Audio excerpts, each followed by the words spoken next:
Ladies and gentlemen, welcome to the Good Gamers Podcast 8-Bit Banter. Chris is currently being buried right now. If you thought we were joking about him being dead last week, we weren't. We're having Bird take care of it. The idiot with the long hair is Haze, and he's filling in for Chris this week. Let's talk video games. So, Sony abandoned the Last Guardian trademark. So, what do you guys think about that? If you aren't familiar, The Last Guardian is the prequel to Shadow of Colossus.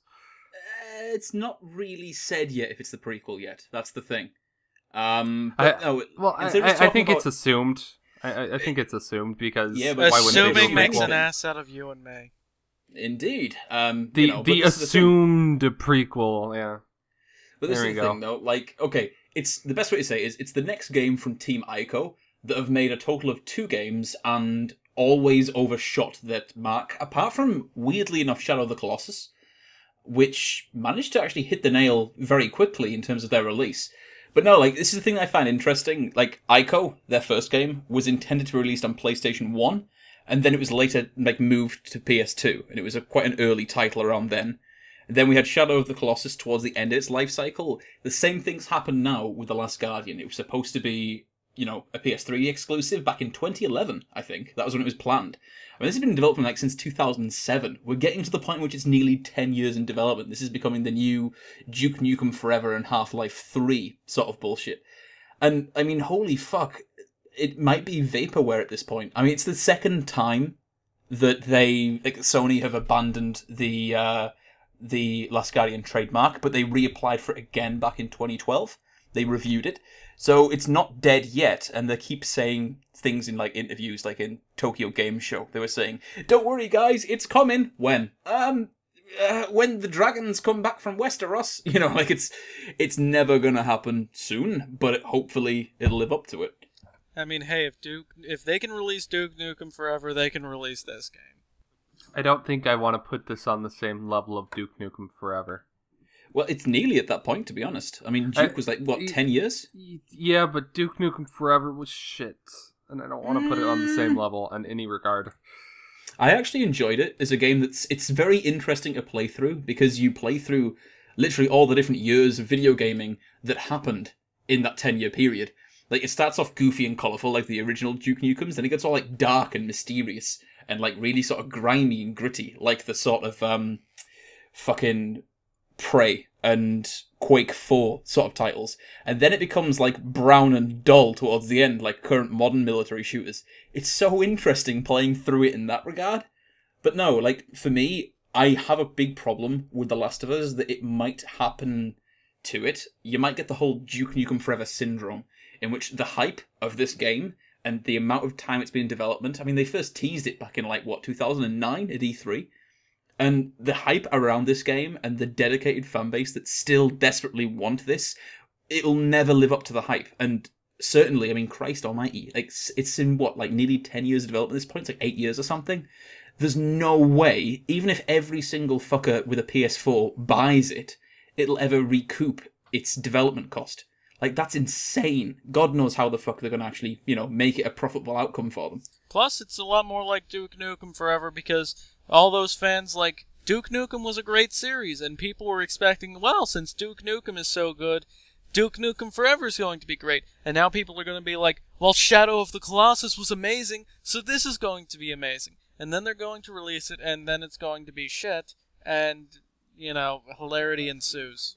Yeah, but, I mean, I never really expected The Last Guardian to be anything like Shadow of Colossus in terms of gameplay. Because Ico really wasn't much like Shadow of the Colossus in several ways. Yeah, it was very different. It was extremely different. That's one of the reasons why I liked it. Because, you know, if it is a prequel, you know, and my guess is that it would probably be one of the coolest series in gaming, because it starts off with the last entry in the series, and each game changes not just slightly or like shifts, it drastically changes in several ways. Like, it, you know, Metal Gear Solid, you know, it goes from stealth to stealth action to just to Metal Gear Rising, which, is just action, but that's different. So it's kind of its own interesting thing that I would say, if The Last Guardian does make it, will have its own stamp on the golden age of gaming.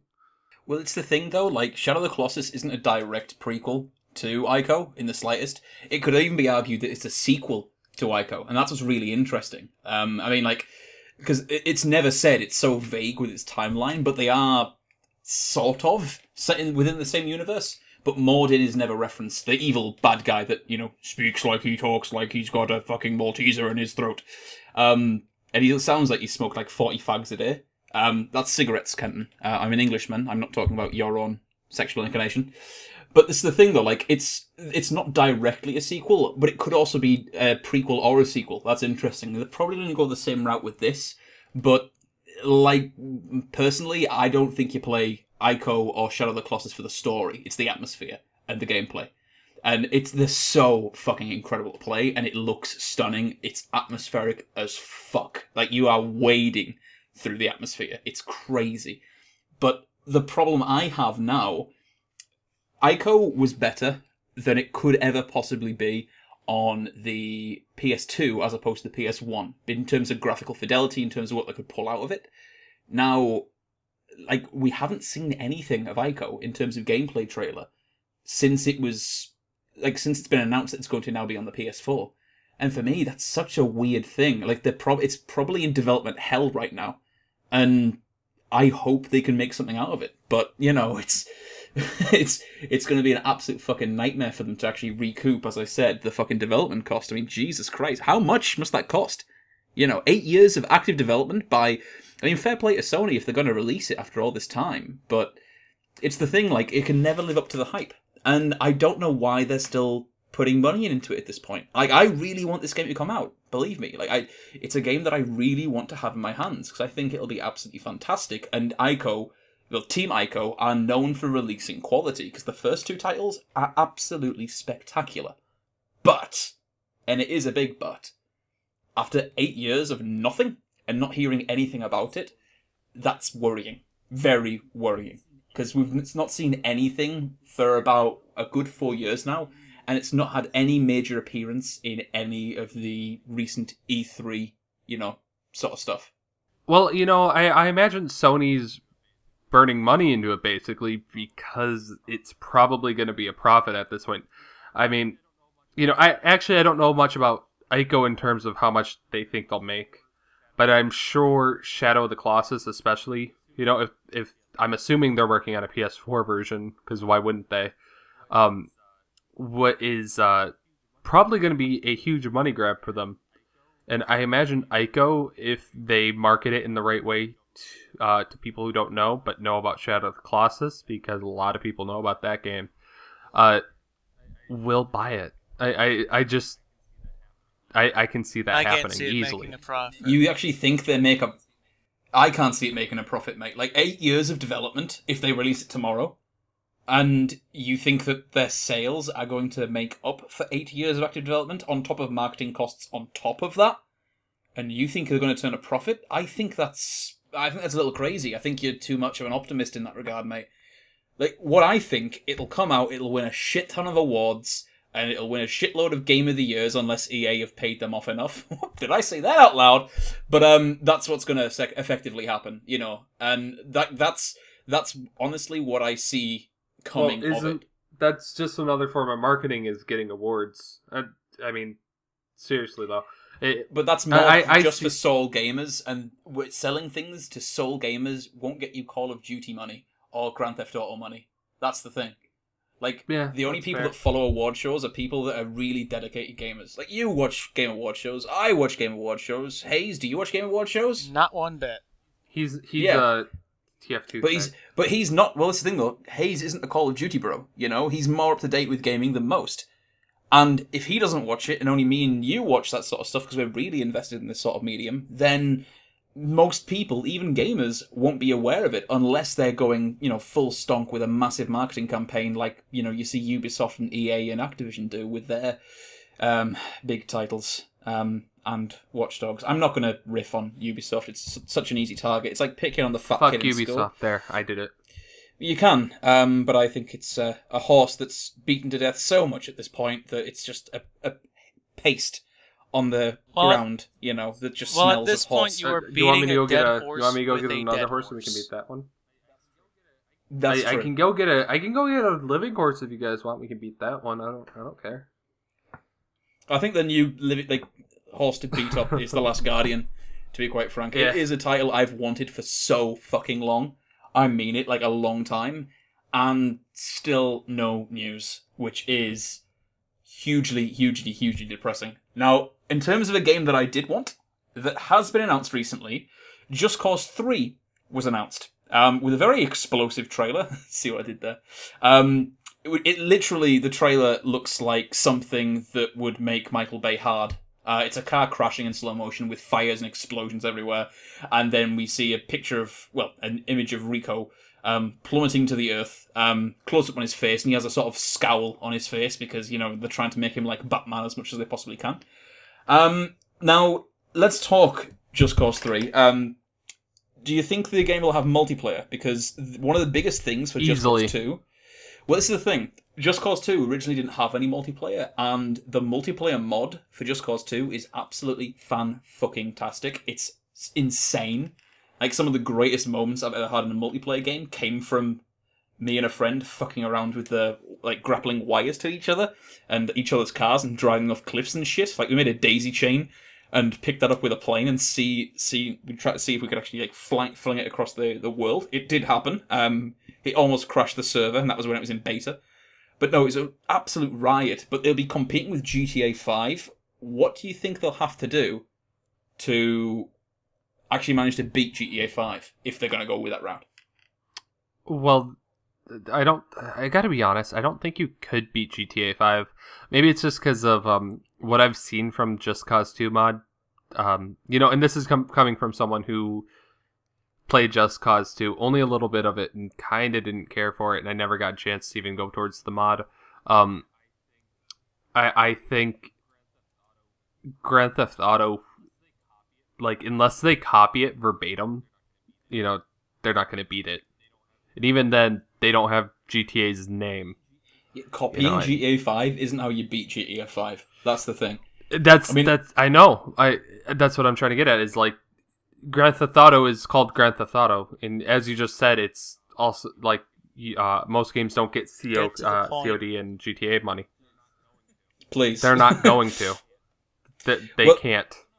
I don't know personally. I mean, this is the thing. Just Cause 2 has, to put it bluntly, a gigantic fucking map.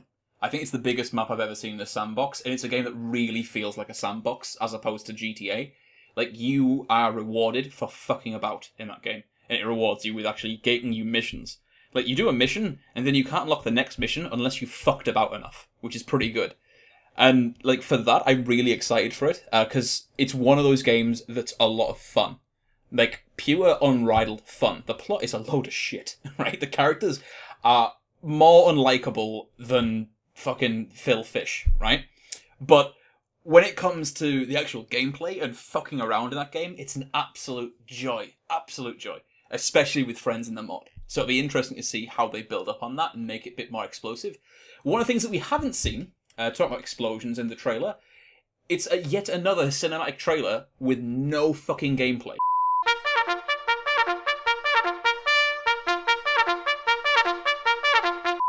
Okay, so that's pretty much how the game looks. And that's pretty much the fun factor of the game we'll have, especially with that soundtrack.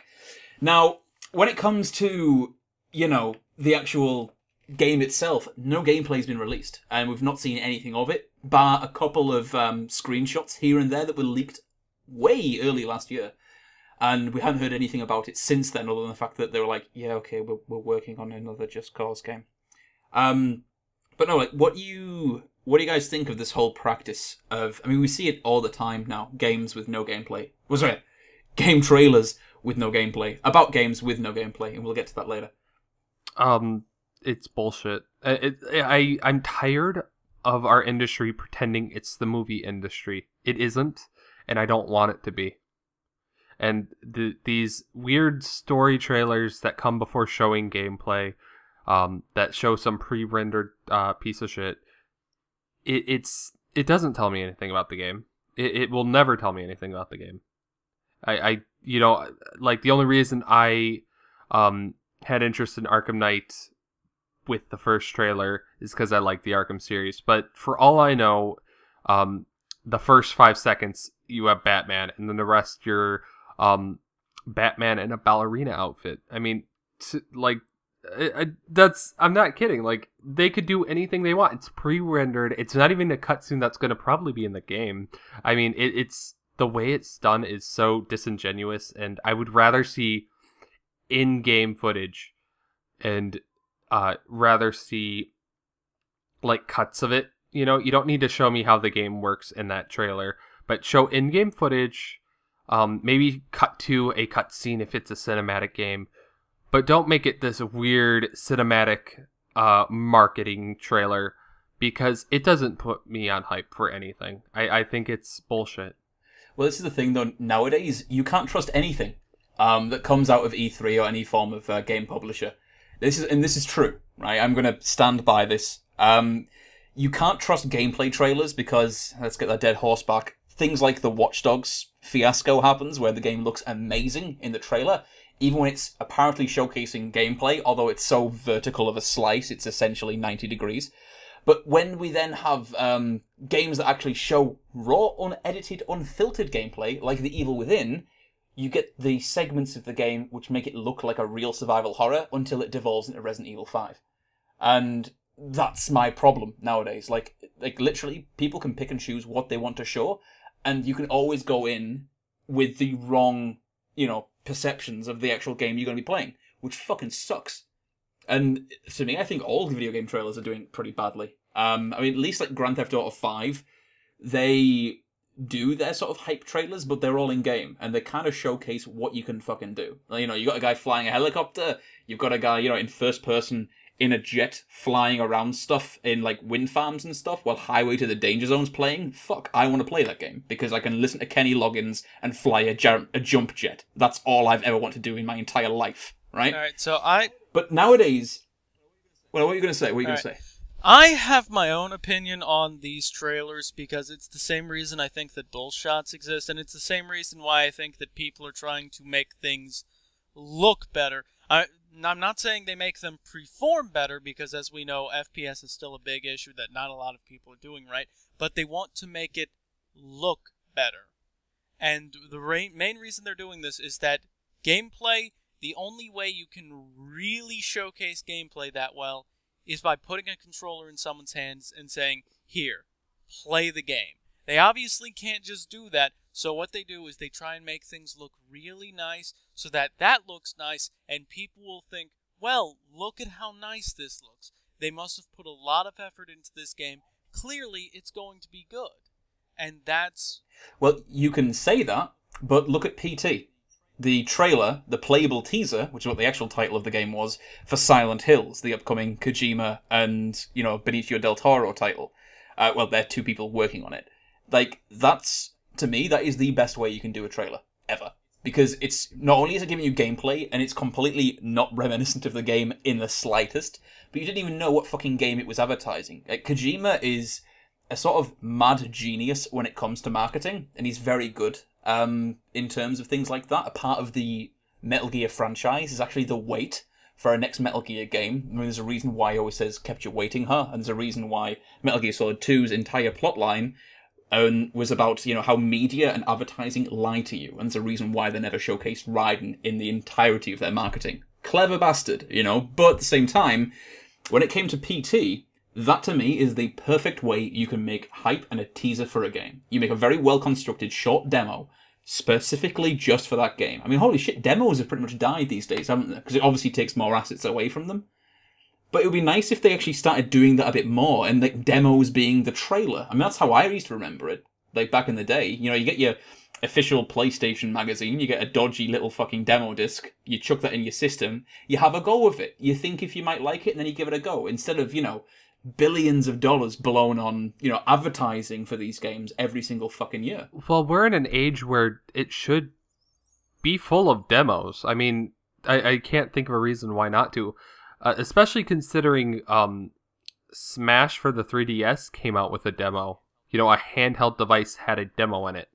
I mean, there's no reason why that shouldn't be the norm over a cinematic trailer.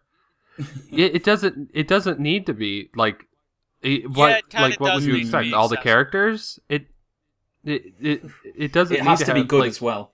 This is the thing. It has to be good. It does have to be good, but like the thing being is, I got an aspect of what the game was like because I had 3 characters that I knew: Pikachu, Mario, Link, and then I had 2 that I didn't: Mega Man and Villager, which give me an aspect of, oh well, here's these 2 new characters. I wonder what they'd be like.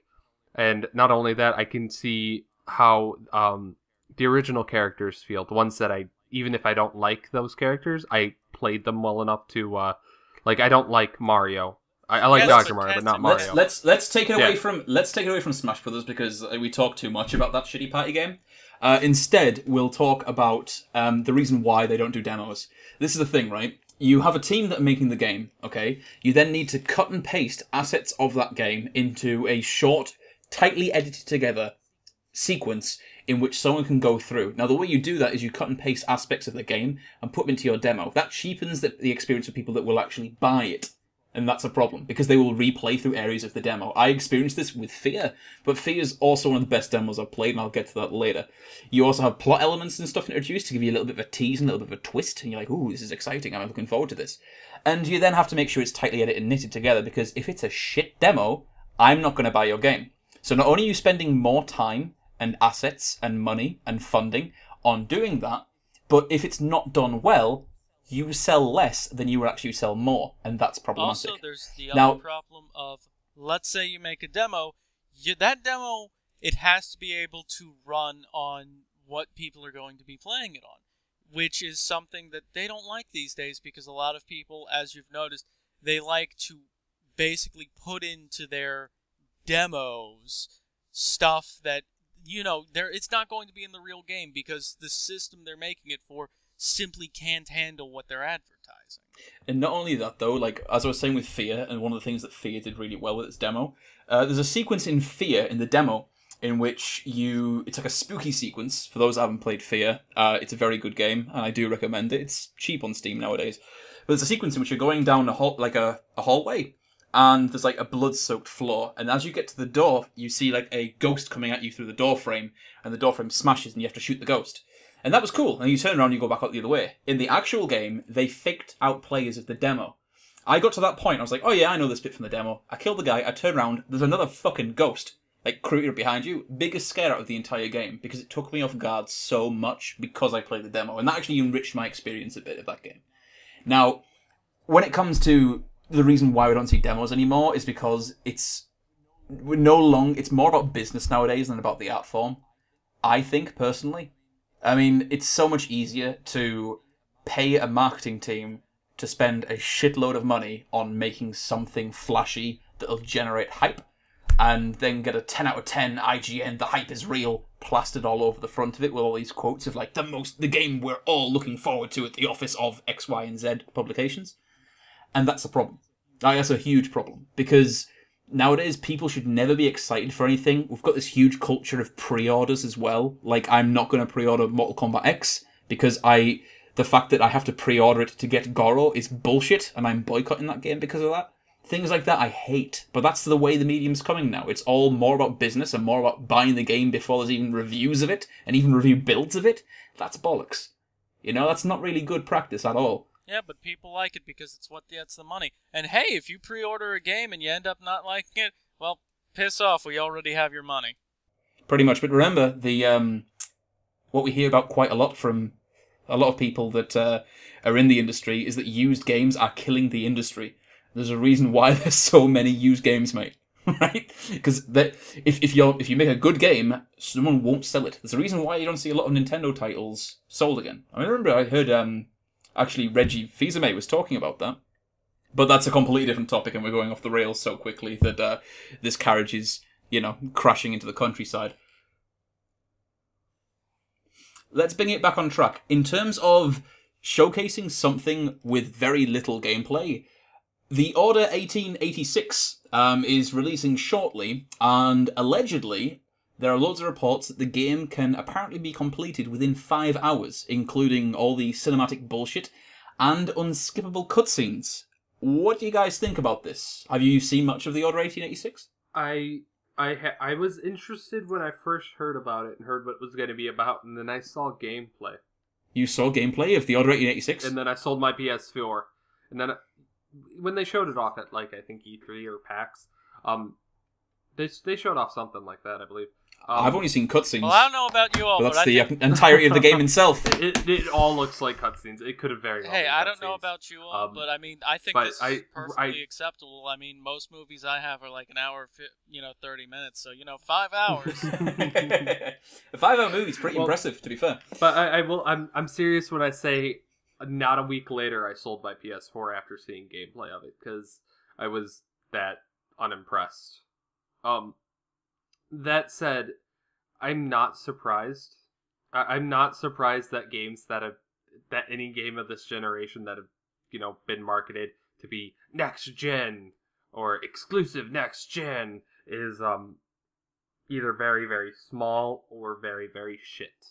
For the obvious reasons, because I imagine that it was probably mostly cut. I'm thinking very highly of the developers here. Maybe they just wanted a 5-hour game, which I would be remiss if I didn't say that's an awful thing. Maybe they just read someone else's editorial and said, "Oh, I didn't know that people felt like that." Well, this is the thing, though, right? For me, with the Order, it's a game that there's 2 titles coming out very recently, very soon, rather, for PS4, which are Bloodborne and The Order. Stylistically, very similar, right? They've got the whole gothic 1800s architecture and the whole England thing going on, which is pretty damn fucking cool, may I say, as an Englishman.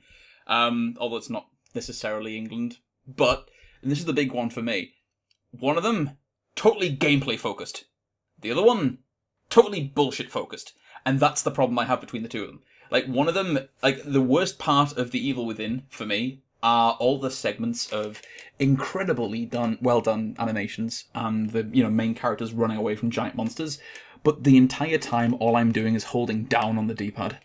Now, from what I've seen, and I've watched through a couple of playthroughs of the game, there's tutorial prompts coming up at the very end of the game. So if they're really going for that whole sort of cinematic feel, the fastest way to pull me out of the experience is to tell me to press X to do something, which is bollocks.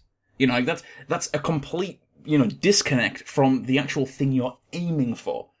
And, if you have to do these glorified QTE bullshit, that's not really fun. I'm not really playing a game. I'm playing Simon Says with pretty pictures. I'm playing a really awkward DVD watching a movie.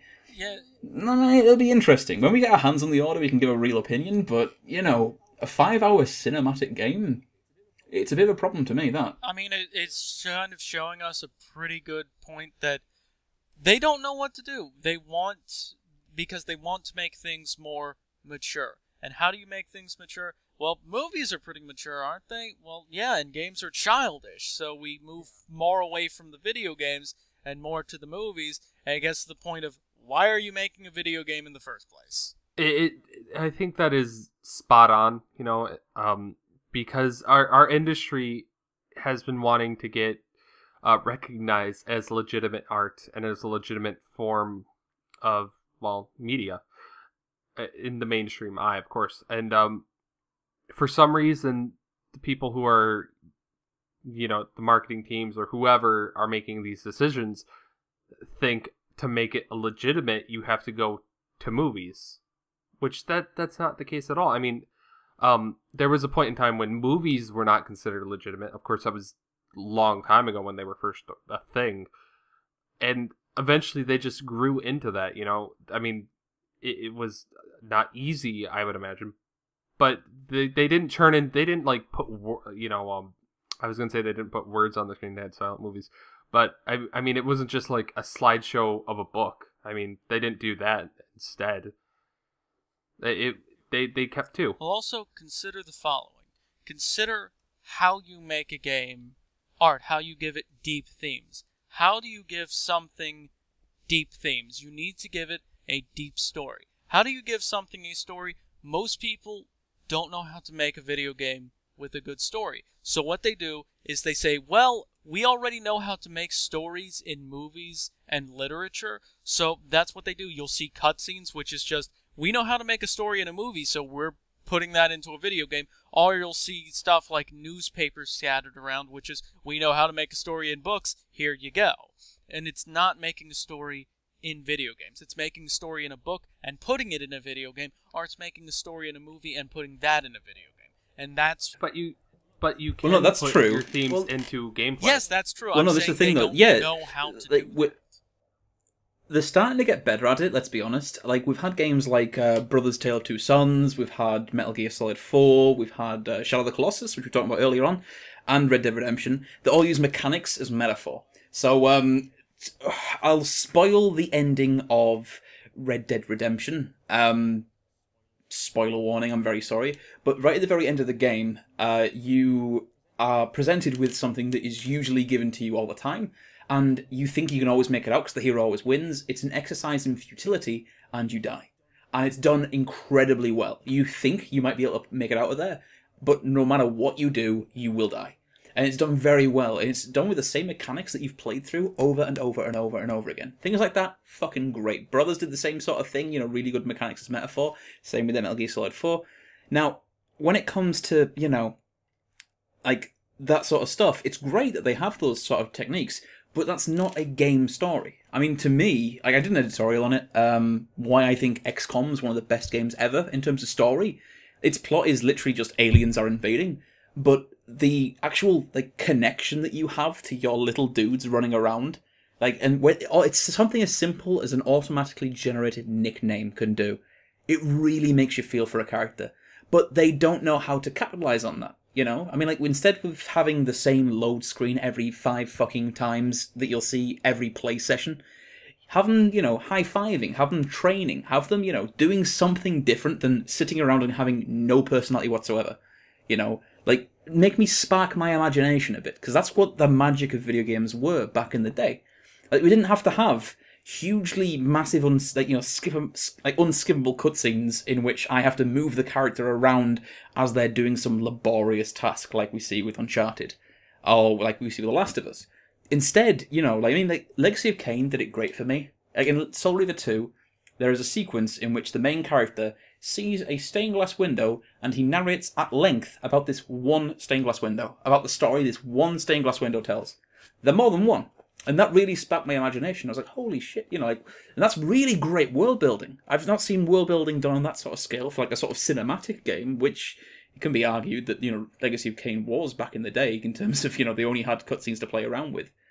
But that's the thing. I want them to actually spark my imagination more, as opposed to give me a really well-directed, safe fucking thing. Allow me to play devil's advocate. Well, What is the difference between him at that stained glass window talking about the history of that stained glass window and, say, a girl talking about how comfortable her bed back in yada yada was?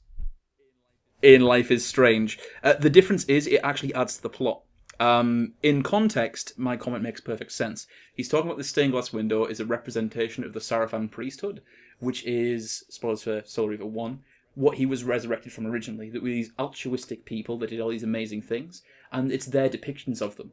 Later on, he sees another sort of mural depicting what really happened, and history is written by the victors. It's got that very deep theme about it. It's very fucking good, Legacy of Kain, in terms of its writing. One of the best. I'll be honest about that, one of the best. But that's the thing. There's a difference between doing that and then talking about, oh my god, I got my paper to hand in to Mrs. Morgan on Saturday. Or was it Thursday? I can't remember. I'm so scatterbrained. Oh my god, I remember that one time. Fuck that shit. Right? That's not interesting. It's not engaging. Moosh, it's not world building. You need to go take an art class. You don't understand what art is, all right? I know. I understand. I understand what art is because I appreciate Legacy of fucking Kain more so than the next indie hipster bullshit thing that comes out in the market. No offense to people that like. Offense to people that like the Last of Us, fucking hell. No offense to them either. But I don't really appreciate that game. But no offense to the people that liked Life is Strange. But it wasn't for me. Because I've played, personally, what I believe, better games and better experiences. And to say that this is the most artistic, great game of all time, to me, just showcases that you haven't experienced enough of the medium and what's out there. Well, I think, and part of the problem with how games have been going is, and as much as I honestly don't mind button prompts, button prompts and command prompts, press X for this, press F to pay your respects, things like that, I would actually argue are being like a giant anchor to the medium and holding it down, because it doesn't properly convey what should be going on. Like they want, in Call of Duty, they wanted the person to pay the respects for the story. Why not, have the person actually feel something and there be an option to do something, instead of a button prompt. Yeah, just turn the entire that's just thing my... into a joke. I'm talking about, though, like, in terms of, look at Telltale. Like, all their action sequences are press X, X, X, X, press A, Y, or whatever button. And that's, that kind of waters down the action for it. And I'm not saying... as far as I'm aware of, Shenmue kicked off the whole QTE phase, but it was God of War that really fucking cemented that for it to be used in every single fucking action game and every single game ever. Resi 4, Shenmue is Dreamcast, mate. Way before then. Way fucking before then. In terms of compared to God of War and actually cementing it into popularity. God of War was before Resident Evil 4. Yes, but which one would you say had more influence on bringing... God of War. God of War, mate, definitely. Like, in terms of every single boss battle finishing with a QT cutscene, look at The Force Unleashed. Every single boss battle has to finish with a cutscene. And it's the same in many action games, especially what it looks like anyway, the Order, from what I've seen, the Order 1886. It's like the whole, hold R2 and press left, press right, then attack. I mean, like, we had games like Fahrenheit, we've had games like Heavy Rain, Heavy Rain does it okay. We're trying to make button presses to sort of slightly correspond to the action you're doing. I remember once I had to actually use my tongue to press down a button. Because I was that fucking, I had too many things going on. But yeah, no, it's... I can't think of like an older game that did something along that lines because it doesn't work. I as I've been saying on the podcast past few weeks, I've been playing through Metal Gear Solid Legacy Collection, and that involved me playing through Metal Gear and Metal Gear 2, which, that's on the MSX, but that's in the like NES and SNES era, I would say. Yeah. 88 and 89. 88 yeah, and 89. And, Metal Gear 2 had something close to cutscenes. Of course, they couldn't really do anything back then that was cinematic. Well, think about Ninja Gaiden. Yeah. Right. Think about Ninja Gaiden. That's true. But in terms... But I'm talking, like, most games back then did not have anything regarding, like, a button prompt or something along that lines to, show off something that was spectacular. Don't get me wrong, there was a lot of things that were underwhelming, like fighting the Metal Gear is one of the easiest things in the Metal Gear games, the two of them. It kind of drives it down a bit in terms of building up this horrifying thing. But it's just, you don't see that today. And, Resident Evil 1, you had all these experiences, like the dogs jumping through the window, and it just... You don't see that. Now you have like Resident Evil 6, which has all these button prompts and command prompts to get anything to happen in the game. And I don't think that's necessary for it. I think there's that there is another way. And I don't have the answer to it, but some developer smarter than me could easily figure something out. But now that we're on the topic of Resident Evil, did you guys know that the Resident Evil, the HD remake, is Capcom's best-selling digital game of all time? Fastest selling. It's not the highest selling, but fastest selling since its release. And, yeah, I did know that, if you couldn't tell. But no, it's one of the things that I find really interesting about it, because, let's face it, Resident Evil 6 did not sell as much as they were wanting. And I honestly think people have always wanted another outlet or another console to buy this game on. Because, let's face it, if you're a Resident Evil fan, you're not the sort of person with a Wii, And that's the only other time they've re-released the game. This is the third re-release of it, and they've like improved some of the textures in the background, which are great, much better than the Grim Fandango's one. But no, it was a really good remaster, even though it missed out on a lot of the campiness of the original Resident Evil, which I personally love, because I like Jill sandwiches. You know, I fucking love the whole "this is blood. I hope it's not Chris's blood." Chris's blood. Yeah, it's to the point where it's Chris so is dead, bad it's so. good. Yeah, it's not even. It's so bad. It's a fucking masterpiece, mate. It's incredible. And it'll be interesting to sort of see how the actual sales of that game will affect how Resident Evil does continues onwards from now. I can already see them re-releasing Resident Evil 0. I can honestly see that on the cards. It'll be really, really fucking interesting if they decide to remake Resident Evil 2 and 3, or maybe even Code Veronica, in this same sort of vein. And I think that would be a much better choice for them, as opposed to... Because ever since Resident Evil 4, and this is a very controversial thing to say, but Resident Evil 4 was the game that ruined Resident Evil for Resident Evil fans.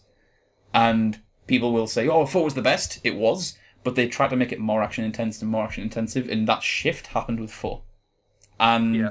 I would actually say, I would say 5 was the thing that solidified it, though, in terms of action. And I thought 5 was a train wreck. I can never find anyone to really agree with me on it, but I did not enjoy 5 at all. Did you play it on your own, or did you play it with a friend? I played it on my own, that's probably why. There you go. Yeah, because like playing on the own, like Sheva, is the most retarded thing I've ever had to play with.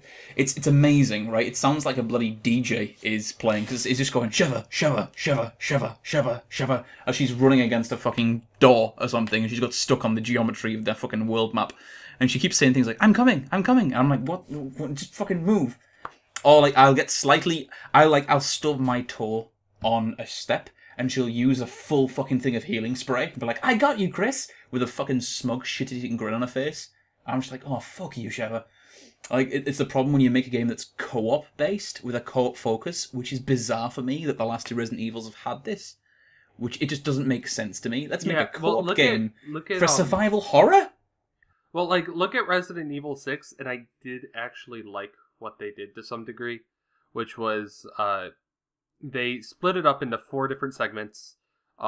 Each sort of had a different representation of Resident Evil, even though it was all action-based, but, you know, like Leon Kennedy's was a bit more horror-faced in the way it was. And then you had Etta Wong, who was by herself, and I love that part of the game. Is her segment, even though it's the shortest of all 4 campaigns, because it's just the most fun of all of them. And then they decided to add a patch that gave a co-op partner to Etta Wong, which I believe was Etta Wong. I was done with the game before that patch came out, and I refused to play it after the patch came out, so I don't know if they kept to it. But it just, you know, co-op, actually, I would say, is the one thing that really did ruin Resident Evil to some degree. I'm quickly going to jump in then, as you said that, because this is one of the things I find bizarre. One of the things that, like, one of my favourite fucking franchises for horror is Fear. And the first Fear is great, the second Fear is great. Well, it's okay, it's mediocre. The third Fear is a co-op shooter. And the second that I'm playing a survival horror with 2 players is retarded. Like, absolutely retarded. I just don't get how it works. Also, I'd like to make something that I didn't get to make before. It's an interesting bit of trivia. In Resident Evil 5, there's a bunch of crocodiles that will one-hit kill you. Because they could not make the AI advanced enough to avoid these, they just made it so that the crocodiles don't go after her. She can walk right in front of them, and they won't do shit to her. That's amazing. It just showcases how bad they were at actually programming in playable AI, which is very hard, let's be honest, having a competent partner, because you can either overdo it, like you do in Left 4 Dead, and then you can underdo it, like they certainly did. Well, no, like underdo it, and like she's not even a co-op partner, is she really? She is an intangible thing that can never be killed. She's like Ashley, but with no threat of ever dying or even hurting any time. Like, you can do it well. Like, you got Alex from Half-Life 2. She was very competent when you're playing with her on episode 1 and 2, until she gets injured. But that's the thing, like, it's a pain in the ass, and I don't understand why they're doing that. But let's talk about the future of the Resident Evil franchise now.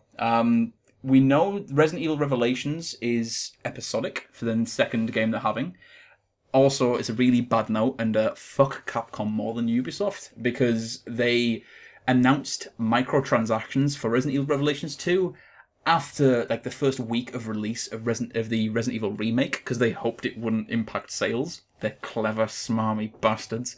But yeah, that's really poor performance on their part. Microtransactions in a Resi game? What the that's fucking bullshit, like, man. Why would you even need microtransactions? Pay $1 to get a full healing spray. Why would you need it for an Assassin's Creed game, too? But that's just my opinion. Well, like, survival horror, to me, makes less sense. But, hey, it all worked out fine for Dead Space 3, didn't it? So I have a very controversial opinion about Resident Evil in general, and that is, I think it, in its own, is a tired franchise. In what way? You need to elaborate on that. Like, let's look at the first Resident Evils. Now, you might not agree with me, but I think one of the things Resident Evil fans are looking for is basically just the remake. They just want that, but with a new coat of paint, and I don't think you can do that. I think the change that Resident Evil 4 was needed because Resident Evil was getting stale, but now they're getting stale with the change that they made with Resident Evil 4. They didn't really know how to go with it, and they've just dug it into the fucking ground. They've started beating the shit out of it, and now it's just, who cares about Resident Evil? They should just... You don't have to keep continuing a franchise. Just because it sells well doesn't mean you should keep making more games. That's exactly why you should keep making more games. Yeah, clearly if people are still buying it, it's capitalism, mate. If people still buy it, then it means that it's doing well. I mean, for me, right, you can say that, but then since you own a Wii U, I'm assuming you own one of the many Nintendo titles. All of them have been done to death. I mean, Christ, there's like something in the region of, I'm not going to say around 400, but at least over 100 Mario titles at this point, or titles in which Mario has been in. And they still sell, and they still keep making them. So we're at the point now where we have New Super Mario Bros., which came out a generation ago, and it's forever going to be called New Super Mario Bros. Fucking 50 years from now. And that's the problem, like, with the fucking entirety of the way that games work. It's sequel after sequel after sequel after sequel after sequel. Now, Resident Evil Revelations sort of went to reboot the franchise. If you haven't played it, I recommend you should. It's great. It's sort of like that tightrope walk between, it's not quite as good as 4, but it's nowhere near as bad as 5.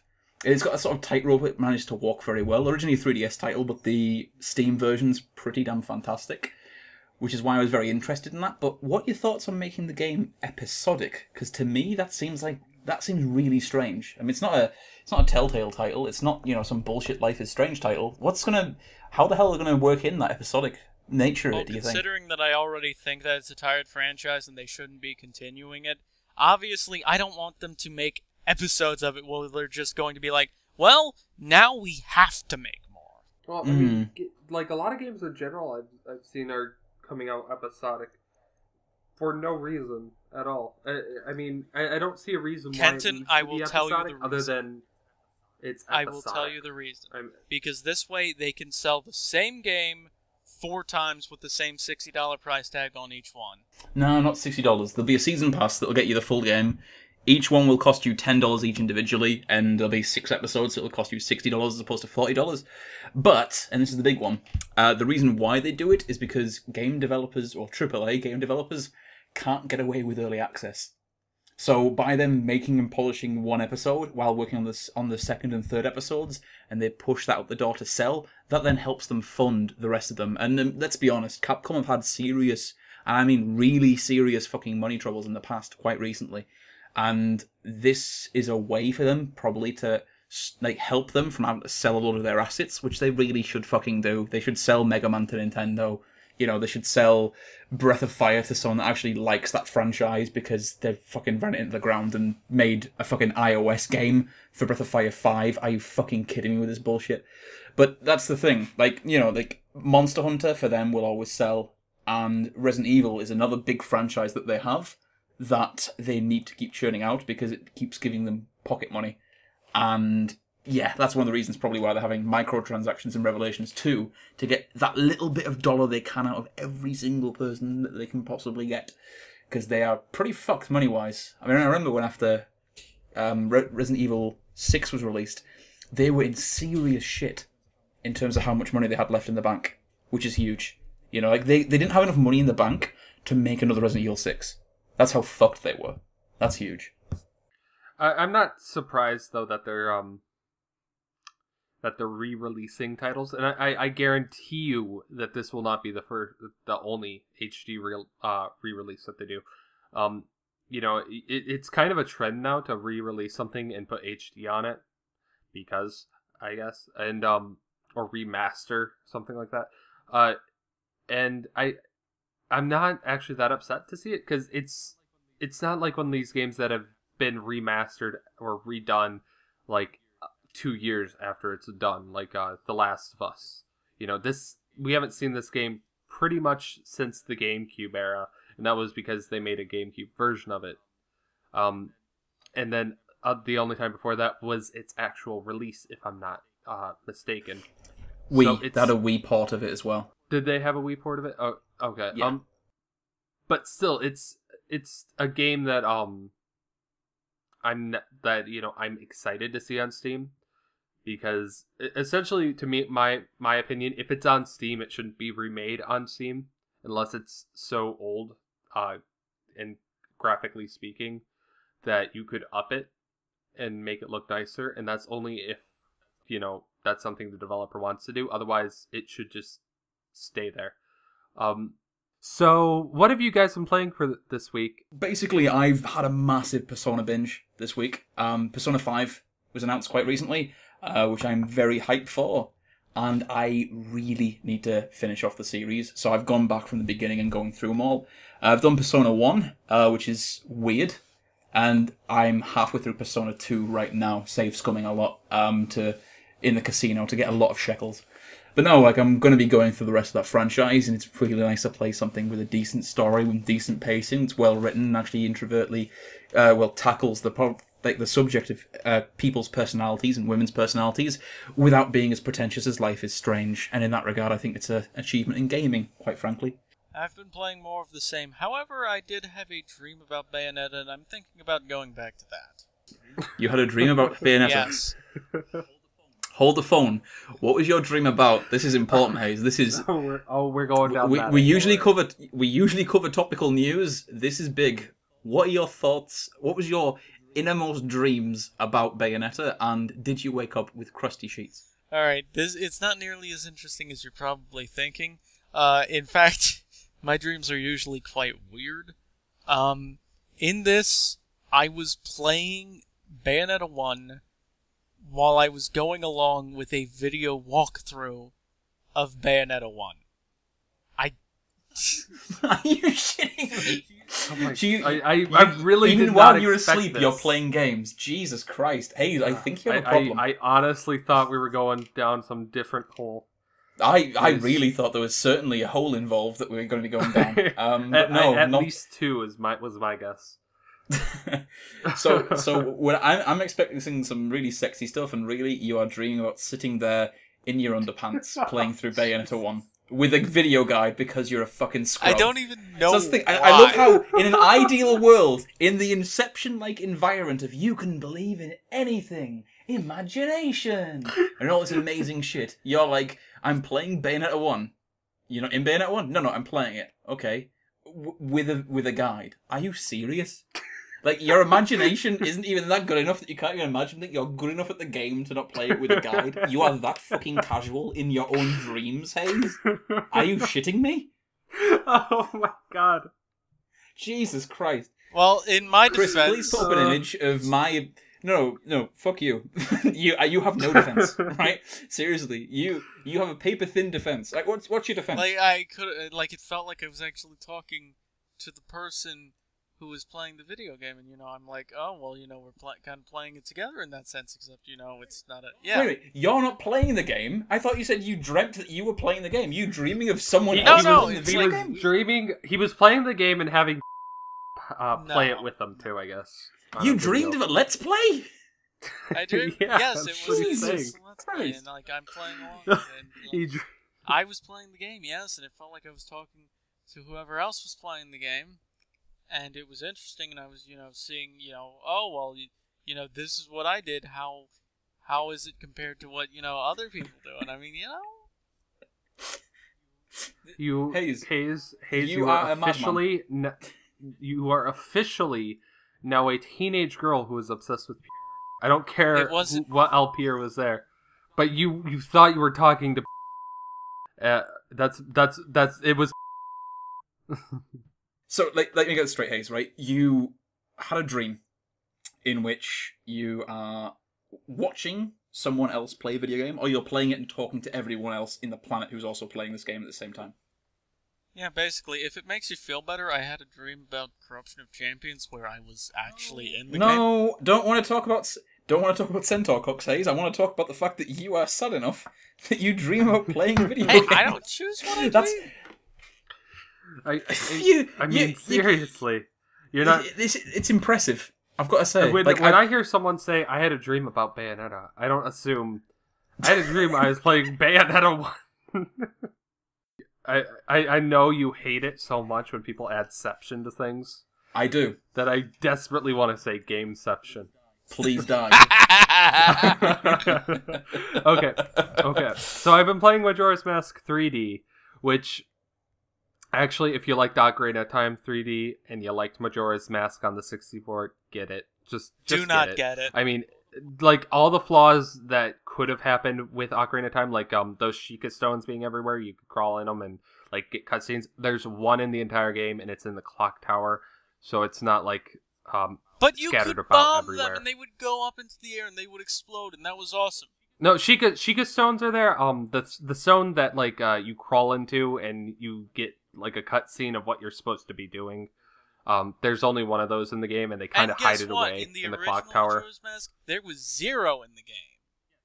Yes, there was 0, but at least it's like away from I think what don't get 5 the or 3DS 6. I'll take. Just get the 64 version. And well, no, let's be honest. There's a reason why you should get the 3DS version, because you can't play Majora's Mask when you're having a shit or when you're on the bus. Unless you have the device that's capable of emulating it. Yeah.